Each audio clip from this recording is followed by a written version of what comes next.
నమస్తే, welcome to Telugu రాజ్యం. ఈరోజు మనతో పాటు ఉన్నారు సీనియర్ జర్నలిస్ట్ భరద్వాజ్ గారు. వారితో మాట్లాడేద్దాం. సార్ నమస్తే. నమస్తే అండి. డిఎస్సిలో అవకతవకల గురించి అసెంబ్లీ అలానే శాసన మండలిలో కూడా వాడివేడి చర్చ జరుగుతోంది. అసెంబ్లీలో అయితే ఒకే పక్షం, అధికార పక్షం నుండి ప్రతిపక్షం మీద మాటలు దాడి చేస్తుంది. దమ్ముంటే జగన్ కూడా అసెంబ్లీకి రావాలి, వచ్చి నిరూపించాలి డిఎస్సిలో అవకతవకలు జరిగాయని అంటూ వాళ్ళు మాట్లాడుకుంటూ వచ్చారు. చంద్రబాబు నాయుడు, లోకేష్ కూడా. లోకేష్ అయితే స్పోర్ట్స్ కోటాలో ఎలాంటి అవినీతి జరగలేదు, మేము గతంలో పివి సింధుకి ఇచ్చాము, సో అదే తరహాలో ఎలాంటి రాత పరీక్ష లేకుండా పివి సింధుకి ఇచ్చాము, అలానే ఇప్పుడు కొంతమంది ప్రతిభావంతులకు కూడా మేము ఇచ్చామని చెప్తున్నాడు. సో అది కొంత ప్రభుత్వాన్ని ఇరకాటంలో పడేసింది అనేది ఒక వాదన ఉంది. అంటే జాతీయ స్థాయిలో, అంతర్జాతీయ స్థాయిలో పురస్కారాలు తీసుకొచ్చిన వాళ్ళకి ఇవ్వటంలో ఎలాంటి తప్పు లేదు, బట్ ఎలాంటి ప్రతిభ లేకుండా కూడా టీడీపీ నేతలు ఎవరికి సిఫార్సు చేస్తే వాళ్ళని తీసుకొచ్చి ఇచ్చేసారు అనేది ఒక వాదన. ఏమంటారు? అంటే అవకతవకలు అంటే కేవలం స్పోర్ట్స్ కోటాలో ఎవరినో నింపారు ఇలాంటివి కాదండి. యాక్చువల్గా అక్కడ అవినీతి జరిగిన మాట నిజం. అవినీతి జరగటము అంటే ఇన్ ది సెన్స్ జాబ్స్ అమ్ముకున్నారు అనేది నిజం. స్పోర్ట్స్ కోటా వరకు పరిమితం చేస్తున్నారు, అది కాదు. మొత్తం విస్తృతంగా ఒక పరిశోధన జరగాలి అన్న టోన్లో వెళ్తే ఇంకొంచెం బెటర్గా ఉంటుంది. రెండోది, రిక్రూట్మెంట్స్ ఇంకా అవకాశం ఉన్నప్పటికీ ఎందుకు హోల్డ్ చేశారు అనే దాని మీద ప్రభుత్వం నుంచి ఒక సమాధానం రాబట్టడం లేదు ప్రతిపక్షం. ఇది నిజానికి వాళ్ళు అన్నట్టుగా అసెంబ్లీలో కూడా వీళ్ళ ప్రజెన్స్ ఉండి గొడవ చేస్తే బాగానే ఉంటుంది. కానీ ఏం జరుగుతుంది, ఏం చెప్తారు? ఇప్పుడు వాళ్ళు కౌంటర్ ఆపరేషన్ చేస్తున్నారు. ఆ కౌంటర్ ఆపరేషన్లో భాగంగా కొంతమంది సెలెక్టెడ్ టీచర్స్ని కూడా తీసుకొచ్చారు. ఉపాధ్యాయులు ర్యాలీ జరిగింది కదా ఈ 2-3 డేస్లోనే. ఏది వైఎస్ఆర్సీపీ మా జీవితాలని నాశనం చేయడానికి ప్రయత్నం చేస్తోంది అని వీళ్ళు టోటల్గా. అంటే దానిలో 2 అంశాలు ఉన్నాయి, 2 యాంగిల్స్ ఉన్నాయి. 2 యాంగిల్స్ అంటే ఒకటేమో ఒకవేళ నిజంగానే వీళ్ళు ఆందోళన చేస్తుంటే, నిజంగానే వీళ్ళ ఆందోళనలో పాయింట్ ఉంటే, తమ కెరియర్కి ఏదైనా ఇబ్బంది వస్తుందని ఎందుకు భయపడాలి? పాయింట్ ఉంటే డెఫినెట్గా భయపడతారు. ఇప్పుడు వాళ్ళ ఆందోళనకు రావటం వలన వీళ్ళు చేస్తున్న ఆర్గ్యుమెంట్లో ఏదో పాయింట్ ఉందేమో, నిజం ఉందేమో, దీని నుంచి టోటల్గా మన జరిగిన ఎగ్జామ్ క్యాన్సిల్ అయితే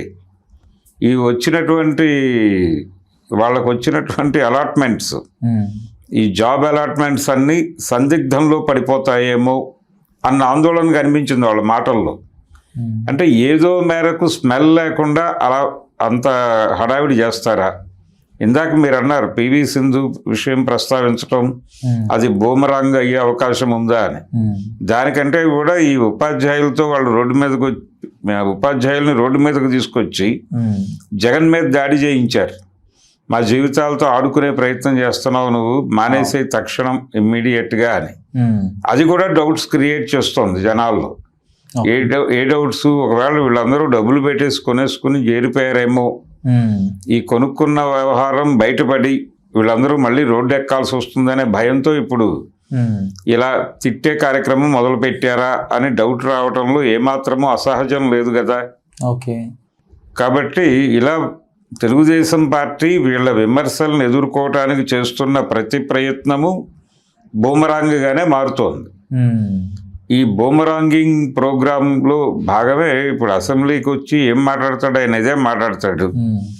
ఇక్కడ జరుగుతున్న వ్యవహారంలో బయట నుంచి వాళ్ళు విమర్శలు చేసేసారు. కేవలం జగన్ మాత్రమే కాదు, ఇంకా అనేక వైపుల నుంచి విమర్శలు ఉన్నాయి డిఎస్సికి సంబంధించి. వాటి మీద మీరు ఒక సమగ్రమైనటువంటి ఒక శ్వేతపత్రం రిలీజ్ చేయండి. ఎవరొద్దన్నారు?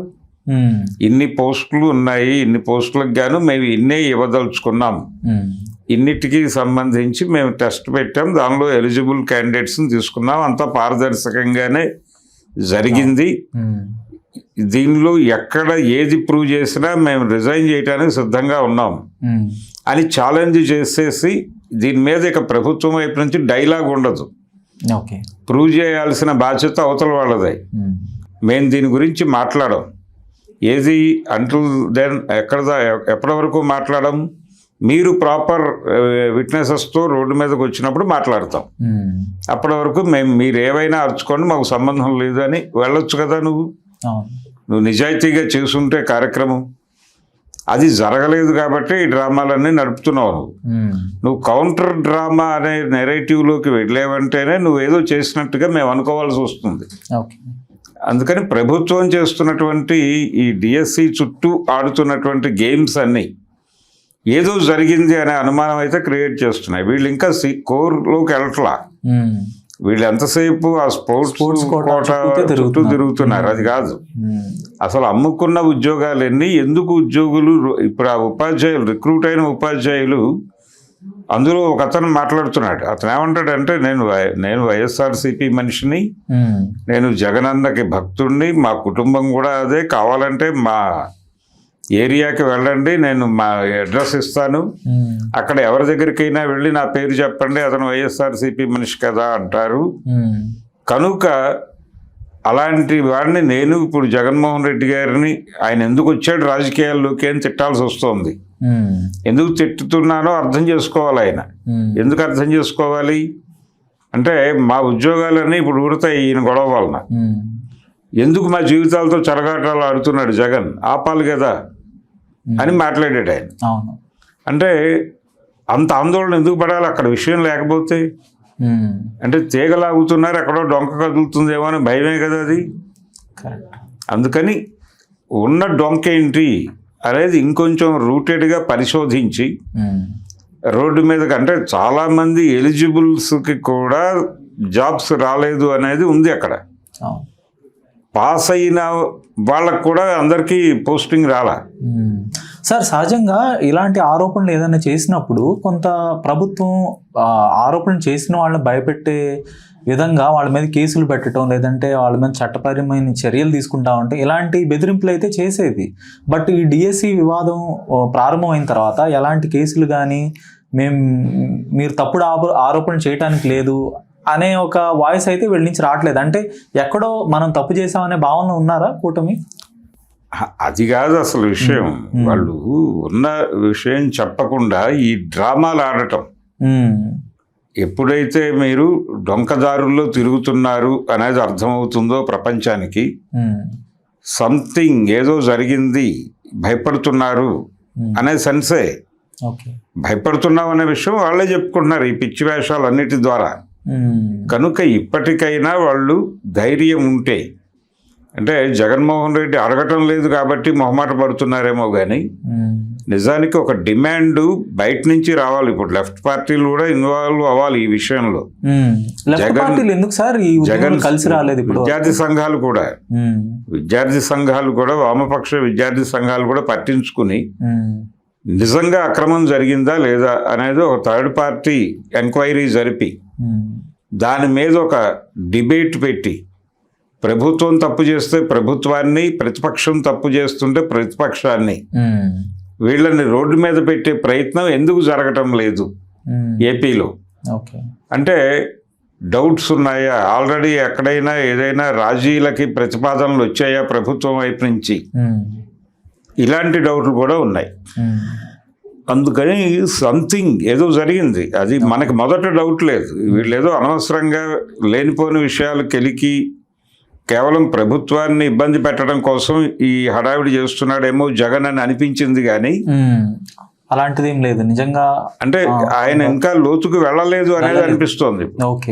వాళ్ళ హడావిడి చూస్తుంటే అంటే వీళ్ళు ఒక డోర్ ఓపెన్ చేయడానికి వెళ్ళి ఉండొచ్చు, కానీ అక్కడ ఆల్రెడీ 100 తలుపుల్లో అన్యాయం జరిగి ఉంది. ఆ లోతుల్లోకి వెళ్ళటం లేదని సంతోషించకుండా అసలు ఇక్కడ దాకా అయినా ఎందుకు వచ్చావు నువ్వు అని చెప్పి గొడవ చేస్తున్నాడు. అంటే దొంగతనం జరుగుతూ ఉండగా చుట్టుపక్కల ఎవరూ లేకుండా మనుషుల్ని పెట్టి పక్కకి తప్పించేస్తారు. ఆ ధోరణి ఎక్కడో కనిపిస్తోంది. అందుకని ప్రభుత్వాన్ని క్వశ్చన్ చేయాల్సిన బాధ్యత ఇప్పుడు వైఎస్ఆర్సీపీదో జగన్దో కాదు, విద్యార్థి సంఘాలు పూనుకుని దీని మీద ఒక థర్డ్ పార్టీ ఎంక్వైరీ జరిపించి నిజానిజాలు ఒక నిర్ధారణ కమిటీ వేసి నిజానిజాలు నిగ్గు తేల్చి ప్రపంచం ముందు ఉంచాల్సినటువంటి సందర్భం. ఇక్కడ బాబు గారు గొప్పోడో లేకపోతే జగన్ గారు గొప్పోడో అని నేను చెప్పట్లేదు. ఇన్వెస్టిగేట్ చేసి నిజానిజాలు బయటకు తీసుకురావాలి, ప్రైవేట్ సంస్థలు అయినప్పటికీ కూడా. ప్రైవేటు సంస్థలు కాదండి, ఎవరైనా సరే ప్రజా సంఘాల వాళ్ళు పూనుకుని ఈ గొడవ జరుగుతోంది కదా, అక్కడ జరగకపోతే వద్దు. అవును, జరుగుతున్న గొడవలో నిజాలు ఏమిటి అని తెలియజేసే ప్రయత్నం అయినా జరగాలి కదా. ప్రభుత్వం ఓపెన్ కావటం లేదు, అది శ్వేతపత్రం ఇవ్వడానికి సిద్ధంగా లేరు వాళ్ళు. వీళ్ళ దగ్గర పూర్తి వివరాలు ఉన్నట్టుగా మాట్లాడటం లేదు వైసీపీ. వాళ్ళు ఎంతసేపు అక్కడ వరకే ఉంటున్నారు, కానీ అసలు టోటల్గా ఇప్పుడు జరిగిన రిక్రూట్మెంట్లో కూడా డబ్బులు చేతులు మారాయని, ఒక అవినీతి జరిగింది అనేది ఒక విమర్శ కలదు. ఓకే, దాని మీద ప్రోబ్ జరగాలి కదా, దాన్ని బలంగా తీసుకెళ్లాల్సినటువంటి అవసరం ఉంది. కాంగ్రెస్ పార్టీకి కూడా ఇది అవకాశమే. ఏపీలో తను స్ట్రెంగ్థెన్ అవడానికి వీళ్ళిద్దరి మధ్య ఒక స్టాండ్ తీసుకుని రోడ్డు మీదకి రావచ్చు కదా, వాళ్ళు ఎందుకు కదలట్లేదు? ఇన్ని రకాల ఇబ్బందులు ఉన్నాయి. అక్కడ నిజం ఉంది అనేది అయితే అర్థమవుతోంది. ఆల్రెడీ వీళ్ళందరినీ మేనేజ్ చేశారా అనే డౌట్ కూడా వస్తుంది, వైసీపీయేతర పక్షాలని. అవును, ధన్యవాదాలు sir. Thank you. Hello, Telugu రాజ్యం ఛానల్ చూస్తున్నారా? సామాజిక, రాజకీయ, జీవన చిత్రణే తెలుగు రాజ్యం. అతిశయోక్తులు, అసత్యాలు ఉండవు. రాజకీయ కోణం కాదు, ప్రజా కోణమే కొలబద్ద. తెలుగు రాజ్యం వీక్షణ మీ ఉత్తమ అభిరుచికి నిదర్శనం.